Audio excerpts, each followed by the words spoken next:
I got a platform to speak. Some people hate it. Some people want to shut me up. I mean, I got mentioned as a finalist to be, vice president on a ticket, and they attacked me. Well, let's hang on a second. CNN is learning tonight that in private conversations, Rodgers has shared conspiracy theories, falsely claiming the 2012 Sandy Hook shooting was not real. Back in 2013, when CNN's Pamela Brown was covering the Kentucky Derby, she met Aaron Rodgers. And Brown says in conversations with him, Rodgers attacked the news media, claiming important stories were being covered up. He then brought up the Sandy Hook shooting and said the media was intentionally ignoring that the shooting was, he claimed, an inside job by the government. After all that, I think about this is the guy who said we need to eliminate off-field distractions. Aaron Rodgers is the same human being who had those words exit his mouth. And now to be the first athlete in history to mount a vice presidential campaign is just one of those on-the-nose things that you would laugh at if you also didn't worry about what it says about, democracy and ourselves. Now, when Brown asked for evidence, he shared conspiracy theories that had been disproven. Rodgers falsely claimed to Brown that there were men in black in the woods by the school and asked if she thought that was odd. I mean, this is Alex Jones stuff. CNN has also spoken to another source who would like to remain anonymous in order to avoid harassment. They had a similar encounter with Aaron Rodgers. This person said Rodgers claimed that, quote, Sandy Hook never happened. Rodgers is ticked he got called out. They're terrified. They're terrified of people that think for themselves, that aren't controlled. Mm-hmm. I'm not beholden to anybody. I have a contract. I can get cut at any point. I have very few sponsors now. They're all people that I really believe in, that there's some sort of equity investment in it. But I'm not controlled. Nobody controls my messaging. Nobody controls my social media. Nobody can control me. I think for myself. I speak for myself. And that's dangerous to an establishment that wants more power, control, and obedience. And me personally, I'm not ceding any of those to people who don't have my best interests at heart. Oh, really? Let's delve deeper. It is the most loathsome conspiracy theory out there. And if he believes it, then he's a loathsome human being. We know from his former teammates who have told people that he would float 9/11 conspiracy theories too, that he believes December 11th was an inside job. So that might be the second worst conspiracy theory in American society. And that's just a sample of Rodgers' scrambled brain. Well, there were a lot of really, really courageous people. Yeah. Who lost their jobs, lost their livelihoods, lost their businesses, got kicked off of social media. I mean, Bobby got kicked off social media. He's a hero. He stood up time and time again. RFK Jr., the same man who has come out as a staunch anti-vaccine candidate. And so right now, the way that I see it, and, things, I guess, will change over time because you do have to only pick one candidate at the end of the day. But the Kennedy voter and the Trump voter, the enemy, our mutual enemy is Biden. 270 wins the election.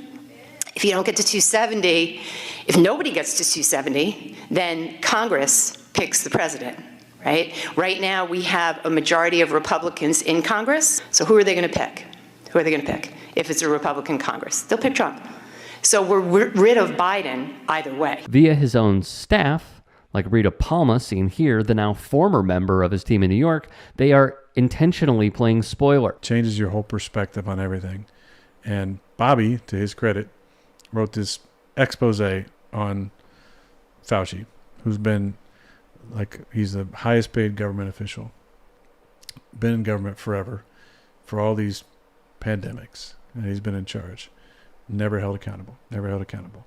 But everything that Bobby said in the book, if you read the book, it's wild. It is wild, crazy information that makes you sick to your stomach. Hasn't been sued. Why? It's probably all true. Otherwise, he'd be sued. Yeah.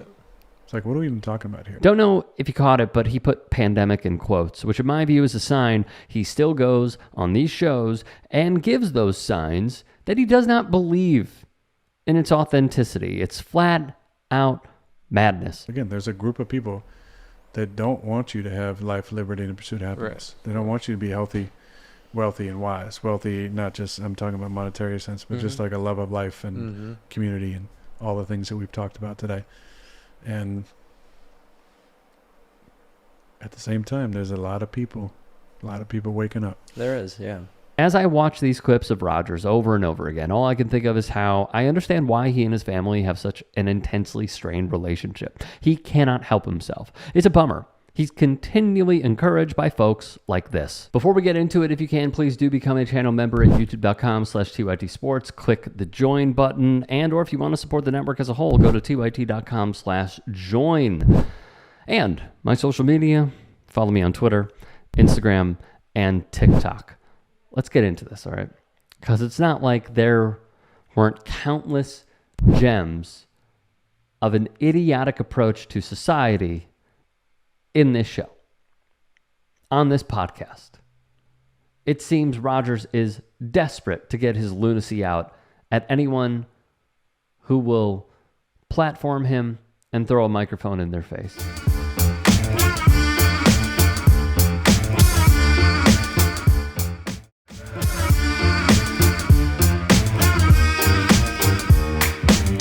Here was another part, transcribed by the folks at AA. We need somebody who's willing to lay it all on the line, said Rodgers. That's what I love about RFK. Think about it. They killed his uncle. They killed his dad. We know the CIA was involved. I mean, they can't declassify it because it was so damning. We know the FBI was involved. J. Edgar Hoover hated the Kennedys. They hated them. Ellen Dulles was fired as the director of the CIA after he botched the Bay of Pigs and tried to get Operation Northwoods to happen to really start World War III and invade Cuba. He was fired. He was a blank Warren. He was on blank Warren Commission, as was Gerald Ford, who was the right-hand man of J. Edgar Hoover, who hated the Kennedys. We know they're involved. So Bobby loses his uncle, John F. Kennedy, and his father, RFK. His cousin, JFK Jr., dies in a plane crash when he was running against Hillary Clinton. I'm not saying that was a conspiracy, but it's kind of a weird coincidence. Bobby's in danger. He's putting himself on the line. Why? Because he blank believes in this country. No. He believes in the good in people. No. And he's willing to make a difference. That's somebody I can get behind, who's willing to lay it on the line, because that is, like I said earlier, the archetype of everything we love about Luke Skywalker and Han Solo. Everything we love, I just list so many more. And he also mentions Chris Pratt's character, which is interesting. These people, they believe in something. Sometimes I can't even explain it. Explain this. Why did RFK Jr. put out anti-Semitic comments when it comes to Jewishness, Ashkenazi Jews to be exact, and the coronavirus? Why, Aaron, did RFK Jr.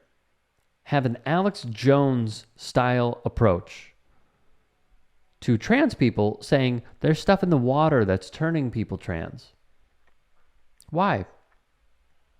Why is he a guy, since you're so critical of how the NFL tested players in the beginning, which fine. And they wanted to separate the non-vaxxed from the vaxxed. Why haven't you gone as hard at RFK Jr. when he hosted fundraisers and parties via the reporting on the subject and demanded those in attendance show their vaccine cards? Well, that's pretty interesting, isn't it? I look at all these, and by the way, kudos to 702 Gaming for sending this to me. I told him I don't even know how much I can research this guy because it just crushes me with the heel turn he's taken. But shout out to him for referring this story. I just look at Aaron Rodgers and I think of someone who so badly wants to be taken seriously. Because unfortunately, there is a part of growing and evolving as a human being, and even as an adult, that's called humility. He doesn't have it. Instead of admitting that he may be wrong, he pivots to, well, I read a lot.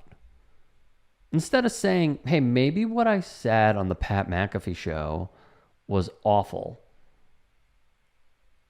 he continues to attack falsehoods that did not happen.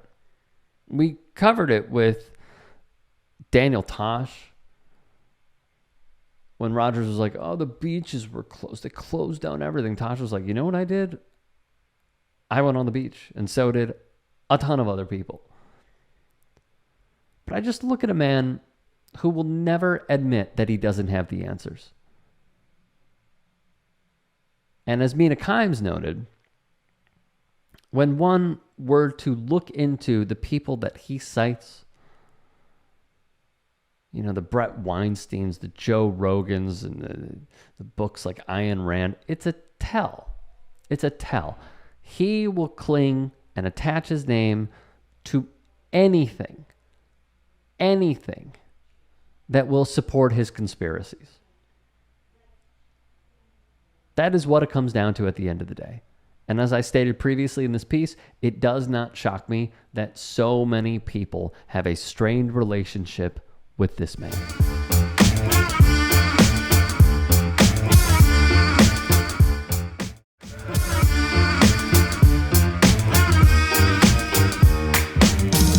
The blueprint, the game plan was made in the 80s.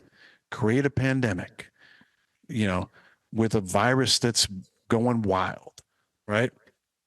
Fauci was given like over $350 million to research this, to come up with drugs, new or repurposed, to handle the AIDS pandemic. And all they came up with was AZT. Aaron Rodgers' melted Facebook brain is back again with more hard-hitting analysis. And if you do even a smidge of research, and I know I'm not a, epidemiologist, I'm not a doctor, I'm not an immunologist, whatever I can read though, right? Let's revisit Daniel Tosh on this subject. He's like, I know it's a novel concept, but I like to read. You. Oh, you like to read, and you've done all this research, so you know You know who else likes to read? Tons and tons of Catholic priests who have molested boys. So maybe reading's not so great. Maybe a little less time reading, more time scrolling Instagram and jerking off, and the world will be a better place. Thanks, Daniel. He had another snippet that was so on the nose, we have to play it. By the way, I don't have a problem with him if he would just come out and be like, hey, this is what I think. But it's when you start saying stuff like, this is what happened, and Fauci is a murderer and he wants everyone dead. It's like, couldn't you be wrong? I'm not going to be like, my wife and my kids died. Oh my goodness. How did they die? Well, I listened to my award-winning doctors from Beverly Hills instead of the quarterback for the Jets. Zach Wilson? No, not Zach Wilson. The other one that reads. Glorious. Absolutely glorious. Now more from the babbling buffoon. And I can learn and look things up just like any normal person. I can do my own research, which was so vilified. It's vilified because you vilified it, Aaron. To even question authority. But that was the game plan back then. Create an environment where only one thing works. Back then, AZT. Now, remdesivir until we get a vaccine, which, by the way, Anthony Fauci had stake in the Moderna vaccine. And we know Pfizer is one of the most criminally corrupt organizations ever. The fine they paid was the biggest in the history of the DOJ in 2009. Like, what are we talking about? We're going to put our full trust in science that can't be questioned. Where to begin? A lot to get to here. On a podcast called Look Into It with Eddie Bravo, Rodgers, who represents the New York Jets, would suggest the HIV/AIDS epidemic of the 80s was engineered by the director of the National Institute of Allergy and Infectious Diseases with help from the federal government. To be clear, Dr. Anthony Fauci was instrumental in developing treatments that enable people with HIV to live long lives, but in the 80s, he was criticized for the government's response to the AIDS epidemic. Additionally, under the administrations of Donald Trump and Joe Biden, Dr. Fauci oversaw the U.S. response to the coronavirus pandemic, which Rodgers has frequently criticized and also downplayed. Rodgers would not give any evidence at all of Dr. Anthony Fauci owning a plethora of shares in Moderna. He would imply, though, that the United States government created HIV. This is where we are at with one of the faces of the most powerful sports league in the world, parroting these controversial, conspiratorial, know-nothing lines. And maybe we know the origin of some of these. I will share that in just a moment. Pink Villa wouldn't let us forget that Aaron Rodgers claimed Joe Biden is using a body double, a MAGA conspiracy staple that our own Michael Schur heard on the trail when interviewing Trump supporters. Rodgers would say, and I quote, "Joe Biden is really not Joe Biden." Hard-hitting stuff. Now this guy, Mark Polymeropoulos, is a former CIA senior intelligence officer. He saw the Rodgers HIV video and believes he found what Rodgers is reading, rather where his research came from. You know, the do your own research crowd. He'd write on Twitter, Aaron Rodgers is parroting a Soviet intelligence active measures campaign from the 80s. See pages 244 to 245 of The Sword and the Shield. So, would you like me to read it? Because, I can. Here we go. Probably the most successful anti-American active measure of the Gorbachev era, promoted by a mixture of overt propaganda and covert action by Service A, was the story that the AIDS virus had been manufactured by American biological warfare specialists at Fort Detrick in Maryland. An East German, Russian-born physicist, Professor Jacob Segal, claimed on the basis of circumstantial evidence, later wholly discredited, that AIDS had been artificially synthesized at Fort Detrick from 2 natural viruses. Thus fortified by spurious scientific jargon, the AIDS fabrication not merely swept through the Third World, but took in some of the Western media as well. In October 1986, the conservative British Sunday Express made it its main front page story. During the first 6 months of 1987 alone, the story received major news coverage in over 40 third world countries. At the very height of its success, however, the AIDS fabrication was compromised by a combination of Western protests and new thinking in Soviet foreign policy. "We tell the truth and nothing but the truth," Gorbachev proudly proclaimed at a Moscow press conference in July 1987. Faced with official American protests and the repudiation of the AIDS story by the international scientific community, the Kremlin, for the first time, showed signs of embarrassment at a successful active measures campaign. In August 1987, U.S. officials in Moscow were informed that the story was officially disowned, and Soviet media coverage of it came to an abrupt halt. There is more here. It's a little hard to see, but if you'd like to see it, check out Mark Polymeropoulos' Twitter page. Additionally, a writer from Outsports, whose name is Jim Basinski, would add the following, which is important context. "That's all nuts and not true. AZT is not the only treatment for HIV/AIDS and has proved so successful that it's still in use today. As for the rest, there's no point in stating facts to a conspiracy theorist like Rodgers, but suffice it to say, AIDS was not some government plot hatched some 40 years later. Big Pharma and Fauci could profit from another epidemic. For a long time, we wrote about Rodgers after he denied rumors he was gay, and later when he was critical of fans yelling homophobic slurs and celebrated the coming out of a gay former teammate. That was the Rodgers who was easy to cheer for, not the guy who has fallen for wacky conspiracy theories that come across as so unhinged. You wonder how it came to this."